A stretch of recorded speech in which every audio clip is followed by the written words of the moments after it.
Hello, everyone. Welcome back once again. I am Nicodemus Kane. Today is March the 3rd of 2022. That is right. It is a 33. So today is a day to watch out for. Um, Not saying anything will or won't happen, but the fact that we have so many different things happening all at once in the world at one point in time,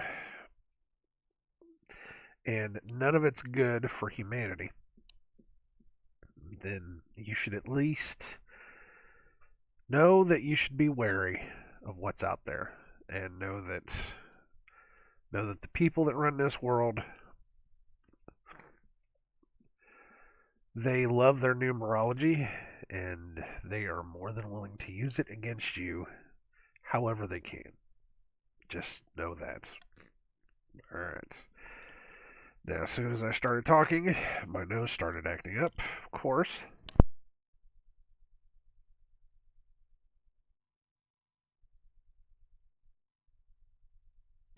I had a really bad sneezing fit today,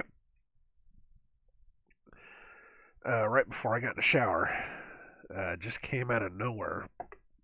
Really messed me up. I mean, really super messed me up. My brain was swimming. Couldn't think straight for a second. I hate it when they come off it like that, but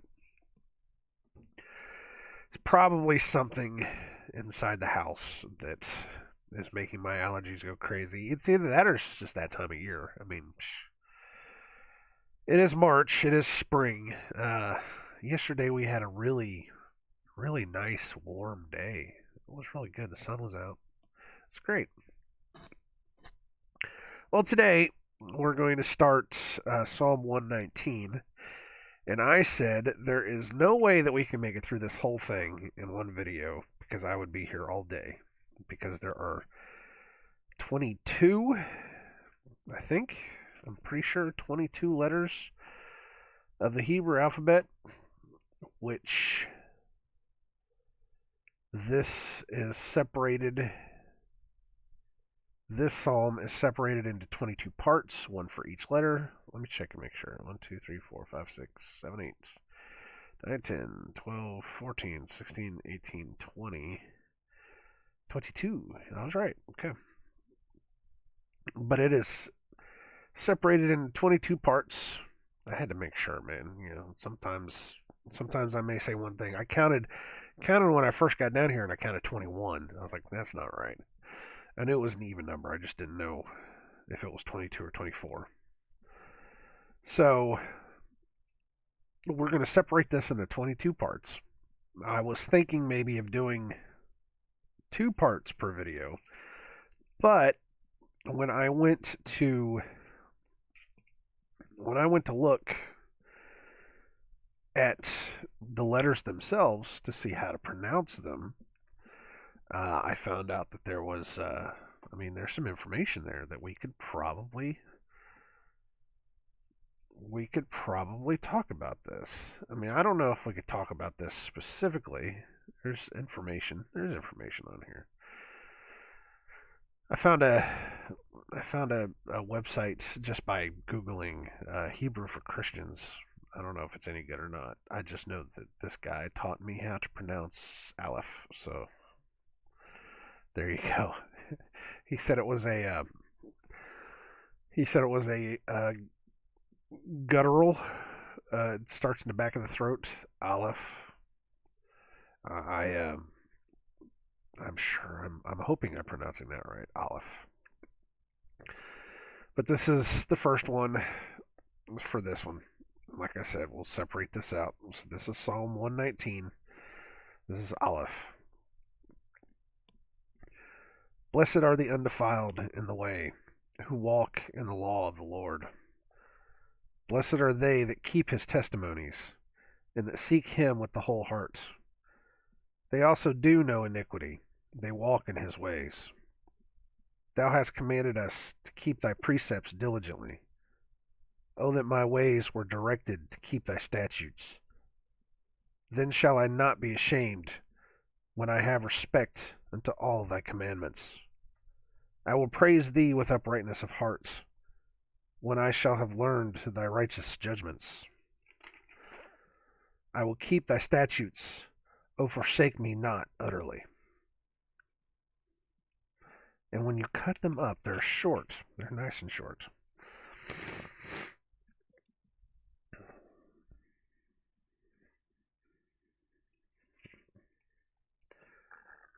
And I hate it when I have the page breaks right in between, so sometimes I'm hoping that I'm hitting the right page whenever I flip it. Alright, let's go over this one again. Not so much that I could pull out of this, but we will be talking about the letter anyways, just to, get some kind of understanding, get some learning. I actually,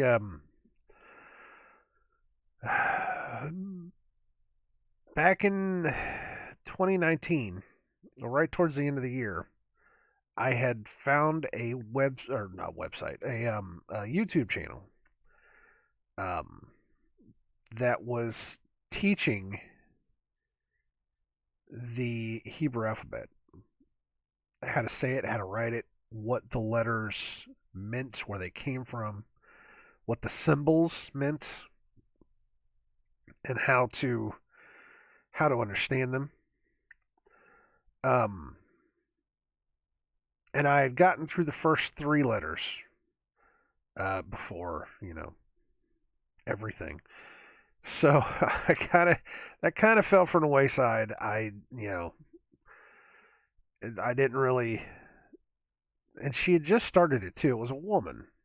She had just started the videos too. So there was only like the three videos to begin with, anyways. I don't know if she picked them back up or not. Again, a lot of channels that I used to watch back in the day, they just dropped everything they were doing. As soon as 2020 hit, they dropped everything that they were doing just so that they could spend an entire year talking about COVID. So, and most of those channels are gone now because, well, YouTube, what do you want? Freedom is what I want. But, I don't know. I don't know if I could find those anymore. I don't know. I'm pretty sure I would have subscribed to that channel. But I don't know. I'll have to go looking for that. But at the time, I was learning. I was trying to see what was out there. What things that God was leading me to go look into, and that was one of them. And again, when you get locked up at the house, you want to find out what new rules and crap they're going to start bringing down in your head more than, you're worried about anything else. Even though the Bible specifically says we're supposed to follow God always through all things. I am not blameless. I absolutely am not blameless. We have talked about that. I am definitely not blameless in this walk. All right, so let's go back through this. Blessed are the undefiled in the way, who walk in the law of the Lord. The law of the Lord. Blessed are they that keep his testimonies, and that seek him with the whole heart, which is very hard to do when there are so many temptations in this world that are constantly pulling you away. They also do no iniquity, they walk in his ways. Thou hast commanded us to keep thy precepts diligently. Keep his precepts diligently. Don't just walk around them. Don't just kind of say, "Oh, he'll forgive me on Sunday." Walk in his precepts diligently. Walk in the law of the Lord. Keep his testimonies. Walk in his ways. Oh, that my ways were directed to keep thy statutes. Then shall I not be ashamed, when I have respect unto all thy commandments. I will praise thee with uprightness of heart, when I shall have learned thy righteous judgments. I will keep thy statutes, O forsake me not utterly.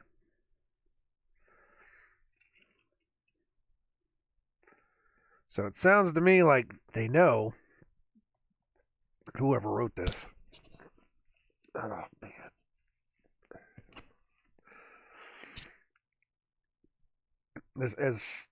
As much as people don't like hearing it, or at least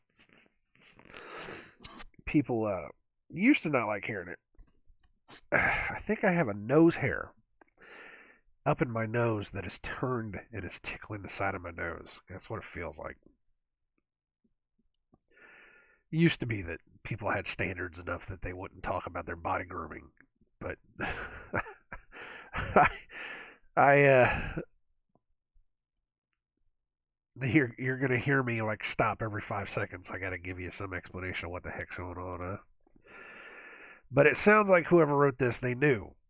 Blessed are they who walk with it. But oh, that I could be directed to keep thy statutes, that I could follow that I could do that. Then I wouldn't be ashamed. Then I would have respect upon all of it. If I could just walk in all your ways, I would not be ashamed. And I would praise you all the days, because I will have learned your judgments. I will keep thy statutes. Oh, forsake me not utterly. Don't forsake me. I will follow you, Father. Please do not forsake me on this walk, because I know that those that follow in your righteousness, those that follow in your ways, your precepts, they walk with you. They walk in righteousness. They walk in faith. I want that. If only I could walk that, I would not be ashamed the way that I am now. That's exactly what this is saying. Stupid nose, man. Hold on.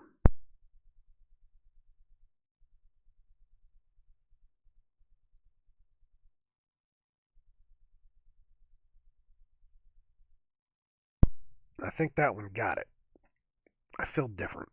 My nose feels different. I think I got it, whatever it was. But anyways,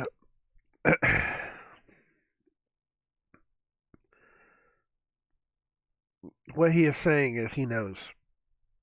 He knows that those that walk in God's ways are blessed. If only he could follow along with that he would be blessed too. While I do this, do not forsake me, because I want this. I am trying to walk my path as best as possible. Until that time, just know that I am imperfect. I will get through it. I will walk in your path. That's the best.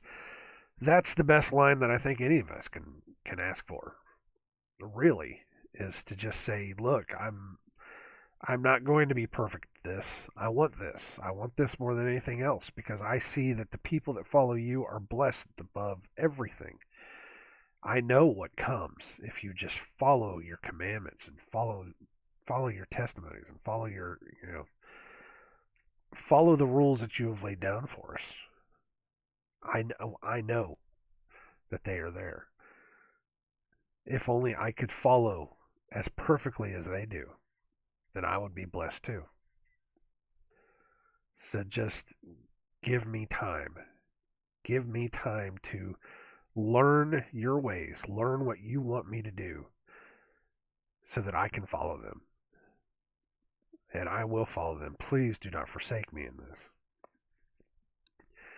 That's why they call it a narrow path, because broad is the way to destruction. It's if you're in a room with 100 other people, the narrow path is going to be the one where only one or two people go through. The broad path is going to be where everybody else goes through.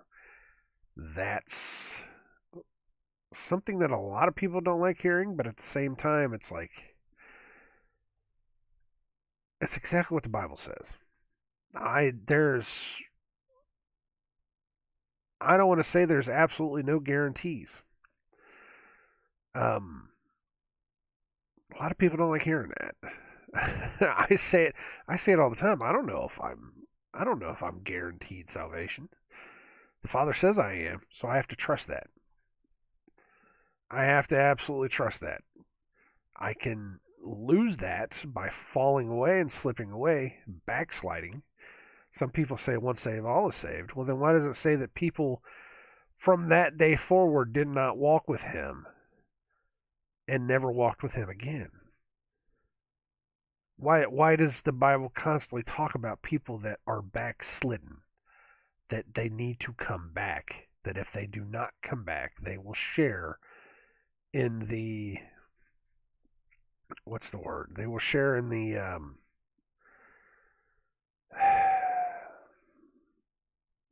oh, I cannot remember what it said exactly. But they will basically share in the misery that everybody else does whenever they are thrown in a lake of fire at the end of days. After the judgment, they will share in that misery. So there is a definite distinction between being once saved and always saved and being backslidden and losing your salvation. The Bible says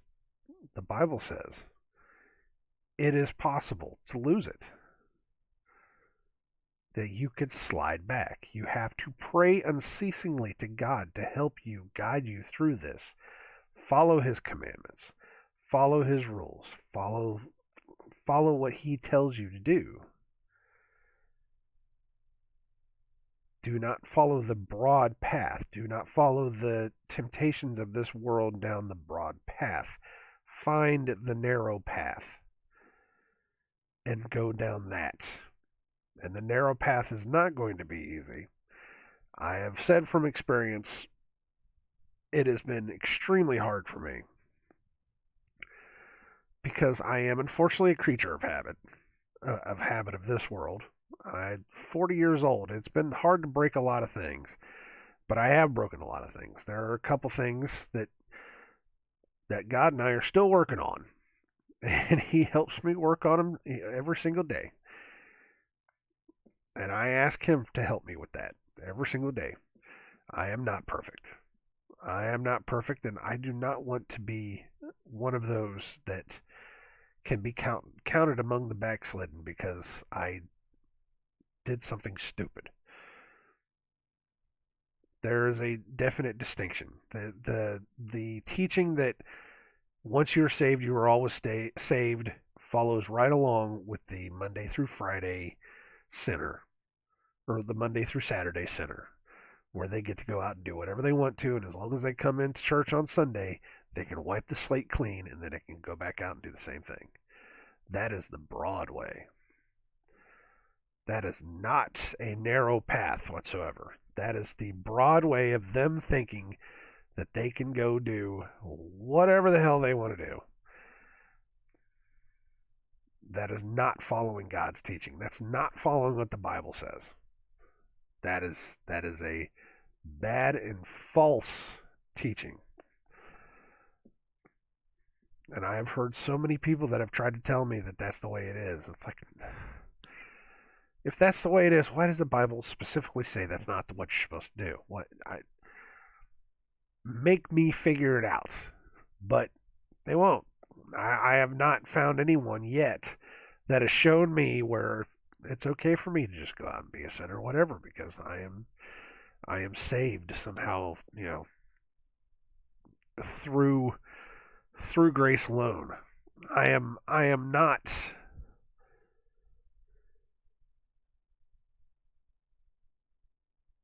not going to be saved by my works. And of course, we could have a talk about works all day long. Because I have heard people say, well, your works are everything that you do.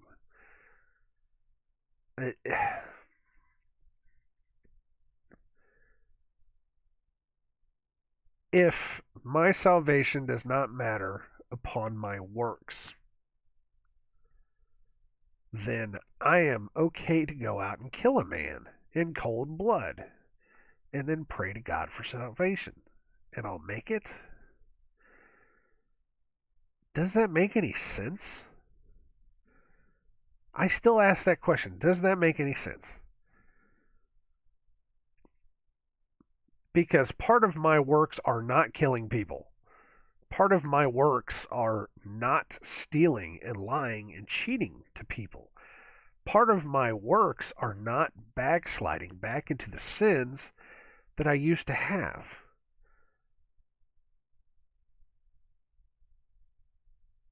To blanketly say, to have a blanket coverage, I'm trying to think of a better way to say it, to have a blanket coverage for all these people to say, you're going to be saved by your grace alone, that you will be saved basically because you pray to God and you ask for salvation.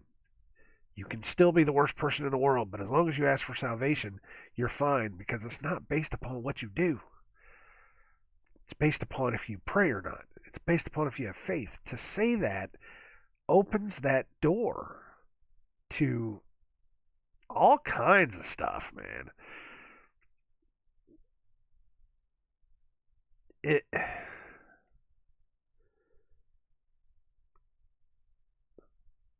It's definitely not based upon works to where somebody can brag.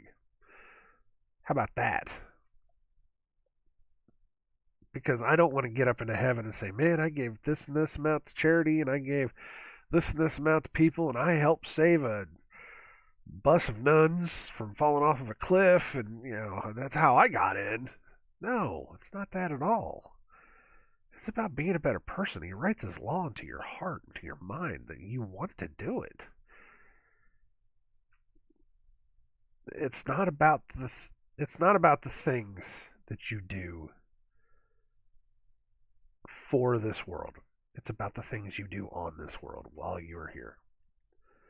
It's about the sins that you don't do. It's about stepping away from evil.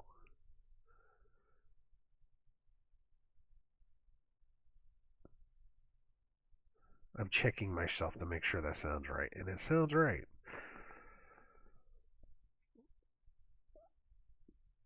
Because there are so many people out there that are just, they make it seem like it's okay. Just go out and you'll be fine. You'll be fine. Don't worry about it. Go out and cheat on your husband, cheat on your wife.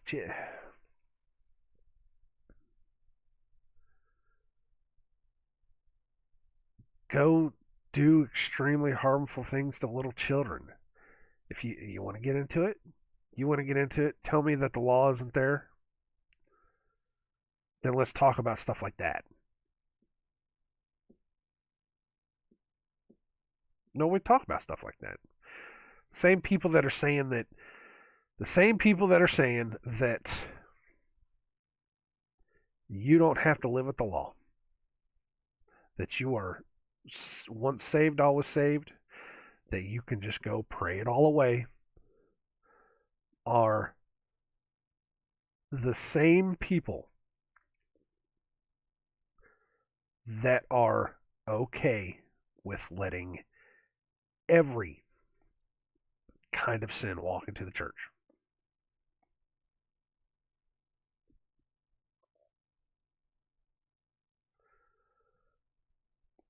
That's exactly what it is. Oh, I gotta take a drink of water. Hold on a second.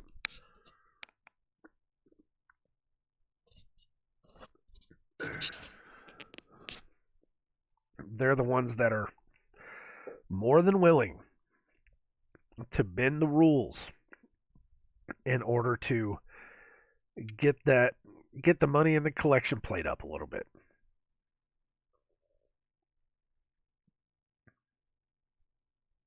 That's a broad path. When your church opens your door to every kind of sinner possible, and then they tell them it's okay to keep your sin while you're in the church, that's the broad path.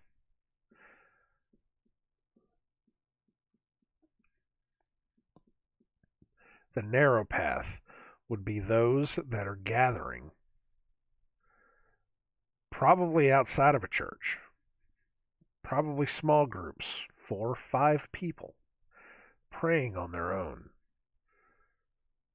Probably not on a Sunday, but praying on their own together, following the laws and commandments of God, knowing that they cannot allow sin to enter in to what they had.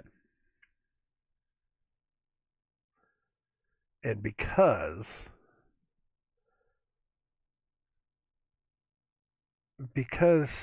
YouTube has such a wonderful way of taking videos down and deleting channels, I can't even talk about half of those sins. But, it is what it is. People that know, you know. People that don't know, you don't know. And, again, I'm one of those guys that says you can do whatever the hell you want. You can do whatever you want. You can follow your world and do as thou wilt. That is the life that God has allowed you to have, because he would rather see you happy in your sins than miserable anywhere else. He knows that you'll be happy if you come over to his side and see the truth, but he knows you won't. He knows you won't. He knows he won't. He knows that you will not come to his side. He knows that you will not step out of your sin and come over to his side. So what he will do is he will let you stay and relish in your sins, because you choose to believe the lie of this world. You choose not to hear the truth of his. So that's what he gives to you. And I've said that so many times. I'd allow that to happen. Have at it. Have fun. But for all the rest of us, all of those true Bible-believing Christians, the people that want to follow God, the people that want to follow the Father, Yahweh, all the rest of us, we should be fighting back. But you're not. Because you've been told countless times to just go along with it. Even though, like I said yesterday, part of the full armor of God is a sword, and a sword is an offensive weapon. It is the sword of the Spirit. You are not using your sword of the Spirit. You're putting on all your armor, but you're using it to keep the evil from coming in. God has given you a sword so that you can fight evil back, but you won't do it because you're too scared, because you have been lied to once again by the evils of this world into believing that you have to follow along or you will be banished from this world. I've seen it too many times, too many people that will say, I don't want to start any trouble, so I'm not going to say anything. I just want to let them live their lives because, they're my family. I'm happy for them. I just want them to live peacefully. But you won't speak up about it. You can move mountains if you had the faith of a mustard seed, but you won't. I don't know if I have that much faith yet, so I'm right there with you. I'm right there with you. I don't want to be called a hypocrite because I'm right there with you. I don't have that kind of faith either. I don't know if I have that kind of faith or strength to be able to turn anybody either, but we are given the sword of Spirit. We are given the sword of the Spirit to be able to push evil back.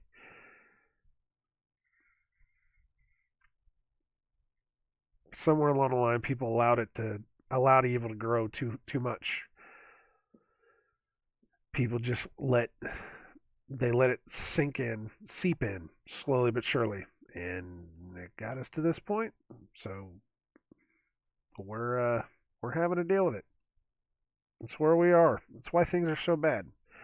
Because somewhere along the line, somebody said, "Hey, let's just let this happen for a little bit. See what it is. We don't want to offend anybody. So the less we offend people, the more people we can come to the church." so we can get more money. The more money that the church has, the better the church is, so we can get more people. You get more people, get more money, get more church, get more money, get more money. Always get more money, because the more money you have, the more God will bless us.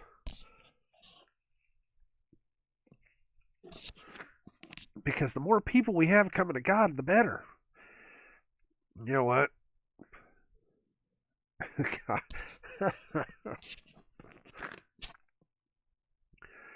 There are two things that are going on. One is that God wants everybody to come back to Him. That's what He always wanted, but He knows that not everybody will come back to Him. The second thing is there is a narrow path, which means that God knows there will not be a lot of people that come back to Him. So the mega churches, the ones that started this saying, oh, we'll just let anybody come in. That's the broad path. Sorry. Again, that conference that we went to over in Cincinnati last weekend, the weekend before, whenever it was, 2 weeks ago, I think it was. Was it 2 weeks ago? Wow, time flies. But yeah, when we went to that conference, and I saw that whoever it was, Amir, whatever his face was, and I looked around, and there was like 300 people, 400 people, and I was like, this is the broad path. This is not it. This is something else. That's how you know, man. You just kind of, they paid their money. I don't know how much those tickets were. They paid their money. They call that non-profit organization my ass. I'm sorry. That guy looked like he was pretty well dressed. The sound system, the light boards in the back, the band, everything, every single part of that screamed money. It's like these people paid their money to see this, and that guy didn't give you a damn bit of information that you could have used.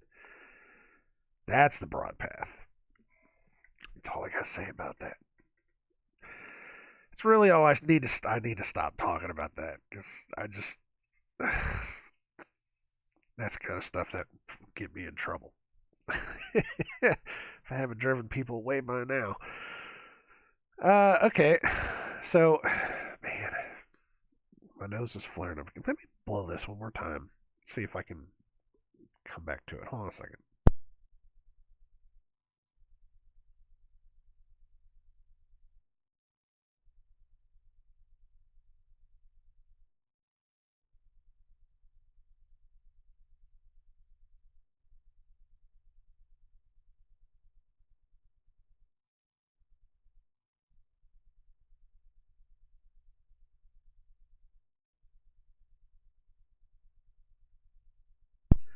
Double dose of dead air. All right, that was I had to get down in there, man. Whew. That entire side of my nose is now completely cleaned out. Holy smokes. Yeah. It could also be the changes in the weather. It was 62 degrees yesterday afternoon, but then it got back down to 30 last night. So, hot and cold. So yeah, when you have those kind of temperature changes, man, your nose goes through some crazy stuff whenever you're sleeping. I had a weird dream too, so it's just one of those things. So, anyways, let's talk about Aleph, pronounced Aleph. The first letter of the Hebrew alphabet is called Aleph. Aleph has no sound of its own, but usually has a vowel associated with it. Of course, the pictograph of the Aleph is the ox. The letter Aleph is the father of the alphabet, just like the alphabet. The alphabet, whose original pictograph represents an ox, strength, and leader. Its numerical value is 1, and also 1000, if you want to get into Gematria. And it is a silent letter. Aleph, therefore, is preeminence in its order and alludes to the ineffable mysteries of the oneness of God. Indeed, the word Aleph derived from the very name of this letter, means master or lord. Aleph, Aluph. Huh. In the classic Hebrew script used for writing Torah scrolls, Aleph is constructed with two yods, one to the upper right and one to the lower left, that are joined by a diagonal vav.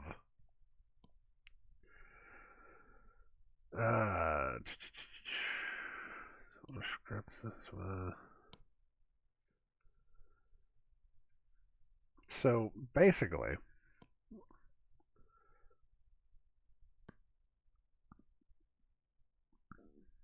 and it goes into a lot of other stuff. Gematria of the parts of Aleph. Wow.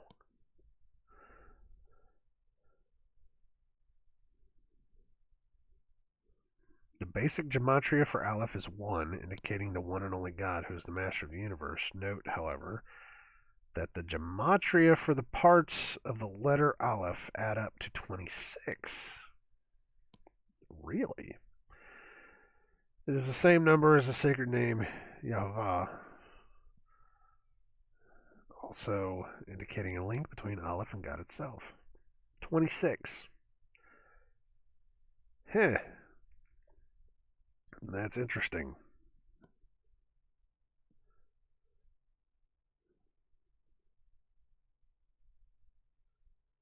There's a lot of other stuff here. They're talking about there are a number of divine names that begin with the letter Aleph, including the following: El. It's a silent letter, so it comes on the end of the writing. El, Elohim, Eloha, Adonai,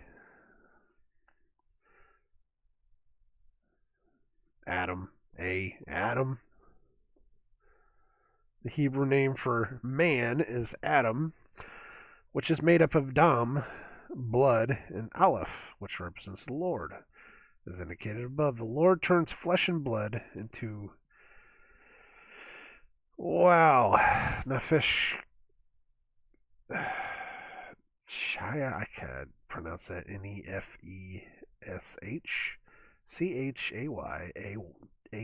a living soul.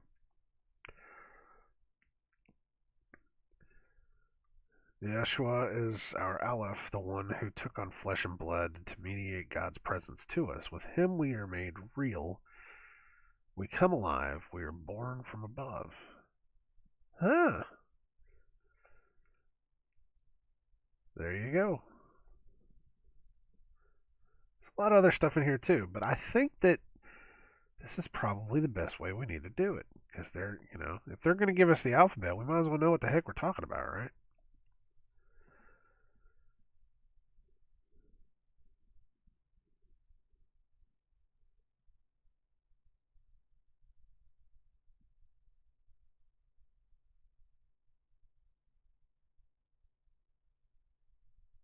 Yeah, I'm still reading. Sorry. Still reading. But yeah, I remember the woman that I was watching whenever she was talking about the pictographs and how they wrote it, um, was basically like a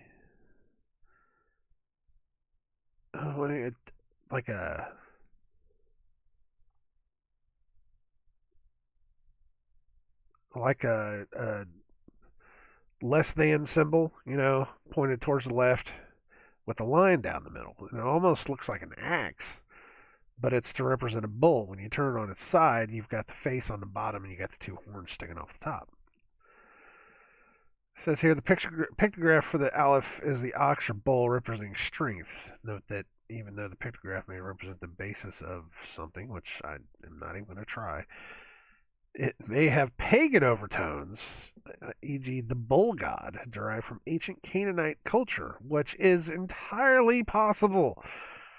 I have said that it is so hard to know exactly where everything comes from. Because there is a great bull god.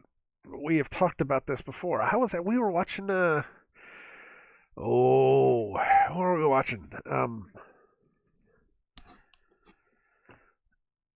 bullfighting. We were at some movie or some show, something. I cannot remember what it was. I think it was Legion. We were watching. They had bullfighting. This guy was, he was fighting this fake bull.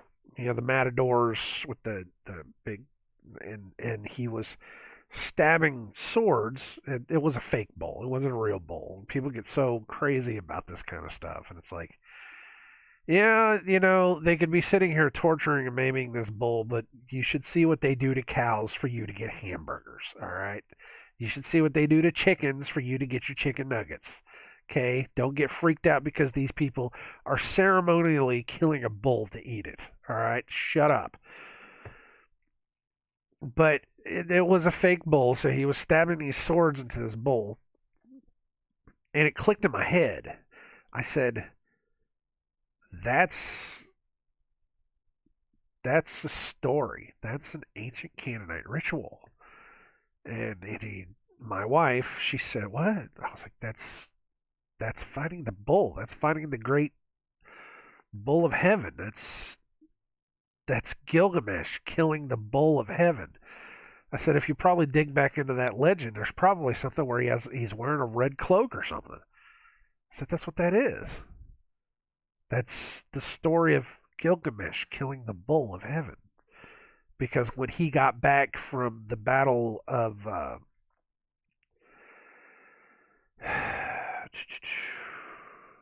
what's his name? It wasn't Enkidu, was it? It's been so long since I've been down this road, man. I'm gonna look it up. Gilgamesh.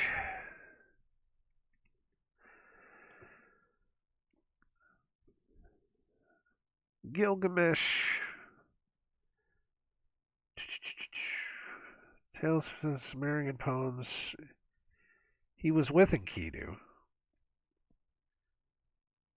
Comes to the aid of goddess Inanna and drives away the creatures infesting her tree. That's nice. Place upon the Gilgamesh for gods. The giants. Other Sumerian poems relate Gilgamesh's defeat of the giants Huwawa the Terrible, monstrous giants. Truth God. What? But then there's the Bull of Heaven. The ancient Mesopotamian mythology, the Bull of Heaven is a mythical beast fought by the hero Gilgamesh. The story of the Bull of Heaven has two different versions, one recorded in an early Sumerian poem and later version, the standard Akkadian epic of Gilgamesh. Yeah. Humbaba. I think that's it.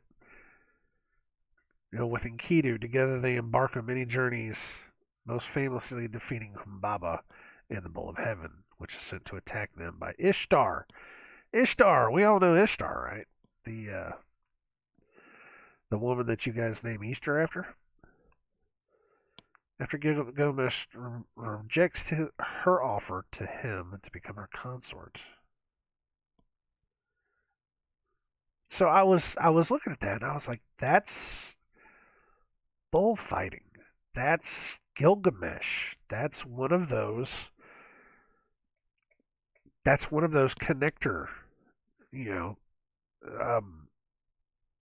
that's one of those connector tales. I said this is a game of telephone. This is not a game of, we're going to write this directly from what we know. This is a game of telephone. This is Babe the Blue Ox. This is Paul Bunyan. This is Paul Bunyan walking through the forest, felling trees with one stroke. This is Gilgamesh and Enkidu walking through the forest to go kill Humbaba, felling the trees with one stroke. And then he comes back, and when he comes back to the city, he has to fight. They actually give him the Bull of Heaven, but then they have to fight him or something. I don't know exactly what it is. But they give him a bull.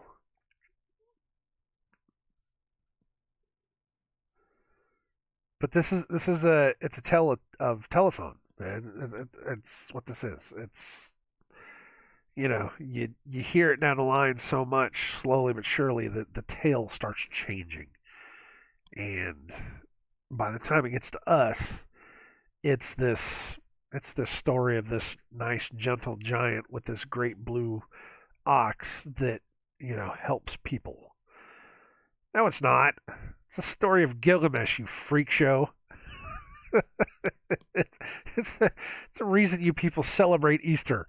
It's because you think that bunny rabbits have something to do with the rebirth of Christ. No, it's not. Are you kidding me? But that's what that was. So it was. I was watching it and I was like, that's what it is. It's a fight. This is a Spanish culture. This is a Spanish thing, but they are celebrating a Sumerian tale, Sumerian mythology. So it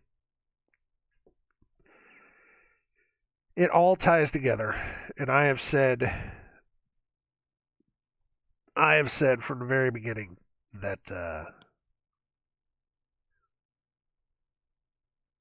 you have to know where this stuff comes from, because you're not going to get the truth from your you're not going to get the truth from your schools. You're not going to get the truth from the media. You're not going to get the truth from your priests or your pastors. Maybe some of them. Somebody could find a good religious leader that tells the truth, that tells this kind of stuff, that will actually go past the Bible, because some people won't go past the Bible because they think that the 66 books of the Bible are the only thing you ever need to exist. And hey, maybe it is. I could understand that. That's fine. But the guys that go past the Bible to tell you how much you've been lied to and manipulated, if you could find one of those guys, let me know.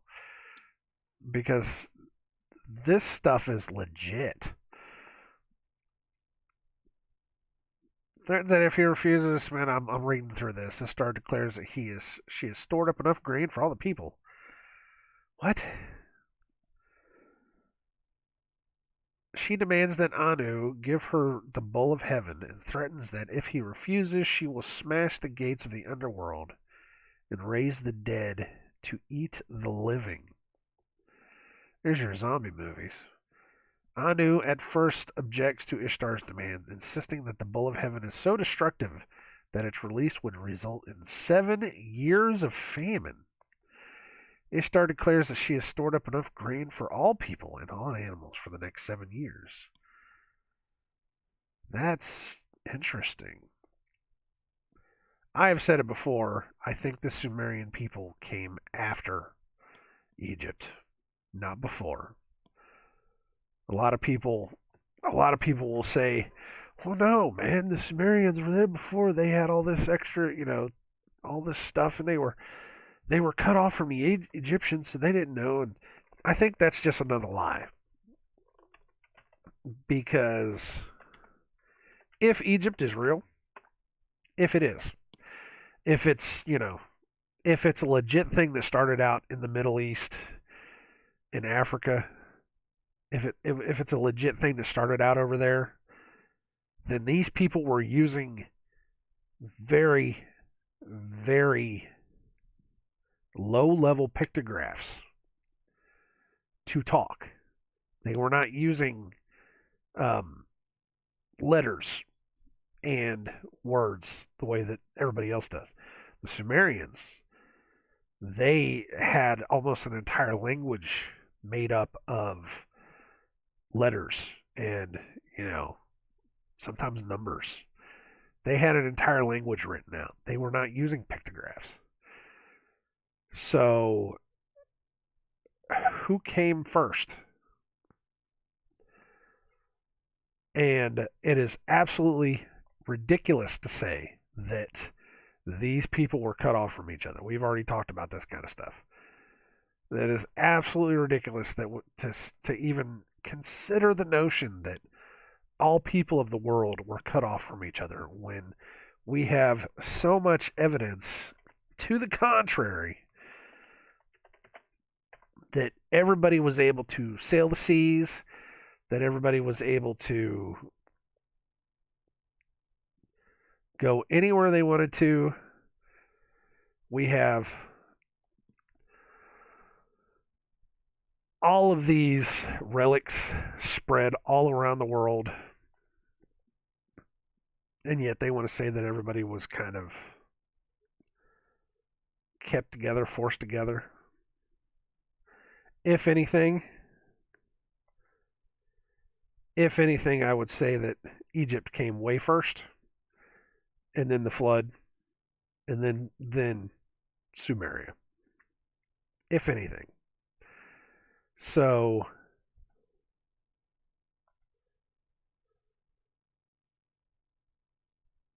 I don't remember where I was going with this. Oh, yeah, jeez.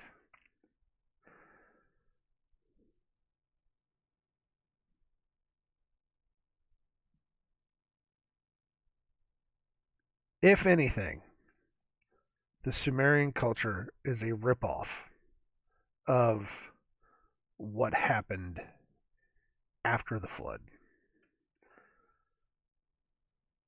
The gods that they had were the gods that they brought with them after the Tower of Babel. And I think when they were split up, that's how the game of telephone started. Is that everybody split and they were taking their beliefs and rituals and gods with them. And what they had done as they went through is they started taking tales from different things that were happening in the world, and they were mixing it with what they had. The best example I can have of this is this 7 years of famine where they say they stored enough grain up for everybody. Sounds exactly like Joseph when he was in Egypt, what we consider Egypt now. Whenever I say, Egypt was before the flood, I'm not talking about the literal nation of Egypt before the flood. I'm talking about the people that went to Egypt after the flood, or that created this place called Egypt after the flood, which very well could be America for all we know. There's that possibility too. Because you're talking about a place in Canada that represents what very well could be the Tower of Babel. The pyramids that are over in Africa could have been pre-flood. They talk about there's salt lining the walls. They have been able to find salts that's lining the walls of the Great Pyramid. All that sand got out there somehow. They were saying that the Sphinx was covered in sand up to its neck at one point in time. That sand got out there somehow. That salt on the walls of the pyramids, of the Great Pyramids, got out there somehow. The water stains that they say that they found got out there somehow.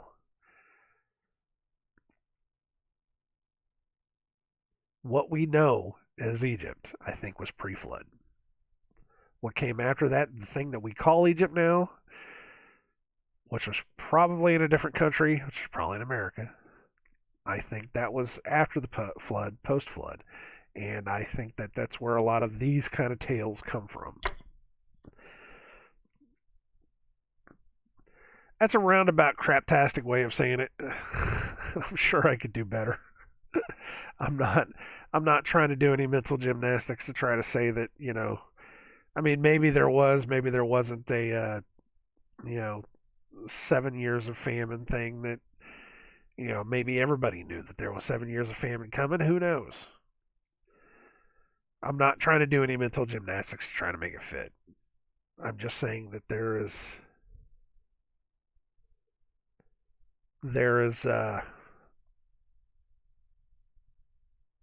connections there. I got sidetracked. I was looking at my company's web page or main page, and they're talking about March 2022 being a celebration of diversity, equity, and inclusion. And I'm like, didn't we just go through one of these in February? Inclusion truly enriches all of us. Diversity holidays, fuck's sakes, are a wonderful opportunity to celebrate different cultures, religion, creeds, and walks of life. No, no, they're not. No, I'm sorry, but my religion tells me not to celebrate other people's religions. March ushers in many special holidays. We encourage you to learn more. No! No! No, I don't give a crap. I really don't. No. You know what I will do? I will learn. I will learn where they came from. I will learn where their religions came from, and I will learn the back history of them. But no, I will not celebrate your religion, your history, your. No. That's the kind of garbage that got us in this mess in the first place. Is selling out to other cultures. No, stop it. Stop it. I just smacked my hand. Seriously though, man, that's the kind of crap that got you guys in trouble. Oh, here it is, right here. Look, I just kind of scrolled down this Wikipedia page. Influence on later stories. Yeah, see, here it is that they say, note that the Near Eastern motif of 7 years of famine following the death of a hero is attested to the Urgartic myth and death of. Okay, yeah, right. And that the theme of someone predicting 7 years of famine in advance and storing up supplies is also found in the Hebrew story of Joseph from the book of Genesis. See? Well, see, there you go, right there. That just proves that the Bible was based on other stuff. Was it? Was it, though? Was it? I'm just asking questions. Was it? Because I think that if the evils of this world were able to find a story that was ripped off from the Bible that came out later than not earlier, that the people of this world that want you to fall away from God, that really want you to fall away from God, to fall away from Christ, to fall away from, being a good human being, if they want you to fall away from that kind of stuff, they would very easily find any way whatsoever. Stupid, crazy carbon dating nonsense that doesn't work. Trying to say that this culture somehow made everything that you know right now. I mean, especially if we're talking about anyone that's descended from the Roman Empire. The Roman Empire, you remember them? The people that stole everything that they ever were ever in order to make their own culture and their own society. You're really going to trust these people? And you're gonna listen to anybody that is a descendant of the Roman Empire. You're gonna hear them, let them tell you. You're gonna let them tell you that, oh no, don't worry about it. These people came before anybody else. You go with them. You These are the same people that want to tell you that it takes millions and millions of years for fossils to form. Whenever there's a guy out in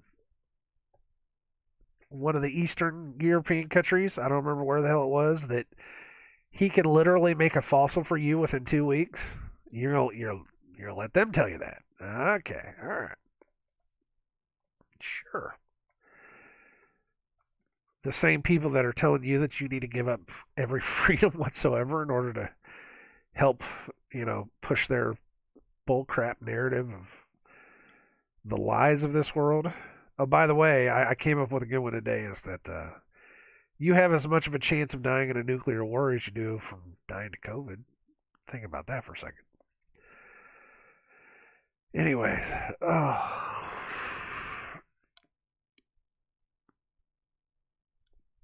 I'm trying here, kids. I really am. I'm. It's all lies. It's all lies. It's all deceits. It's all nonsense.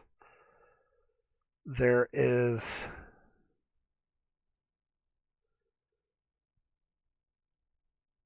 there is a lot of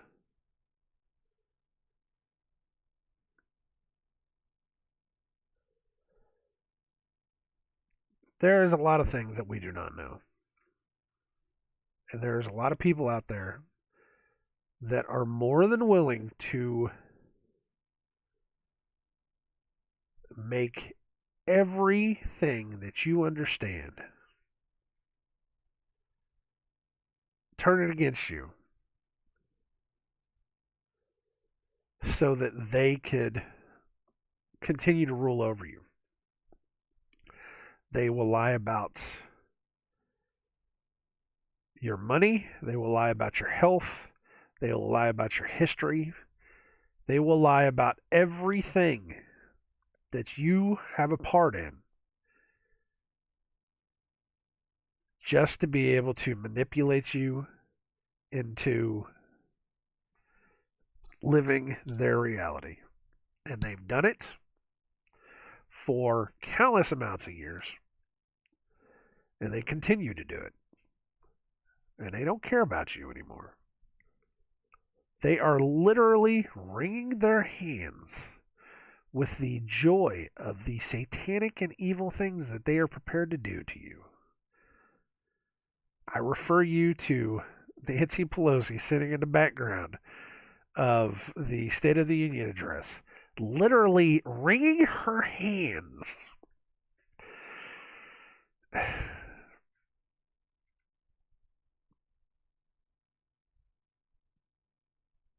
That's all I got. So tomorrow, like I said, we are going to separate this out. 22 different videos. Anything to drag this out, right? Yeah, we'll keep doing this. A warning before anything else. You will see video game videos pop up again. That's a warning just for anybody that watches this stuff and if you even halfway watch this all the way through to the end. I am going to be doing a couple of video game videos again. Not to not to say that that's going to be the focus of my life anymore. I only have two planned, just as a kind of nostalgic walk down memory lane kind of thing, because I have 30 something years of my life wrapped up in video games. Um, but I will be doing some, so don't be surprised. It doesn't change what's happening here. I'm still going to be doing this. I have two videos planned, and they're just kind of a retrospective kind of thing, and nobody has to watch it. Nobody has to care. But I just wanted to warn. I just wanted to put that out there. All right. I gotta go. It is time for me to go to work. I shall talk to you all later. I love you all. Take care of yourselves. Don't believe the lies of this world. Fight back with the sword of the Spirit.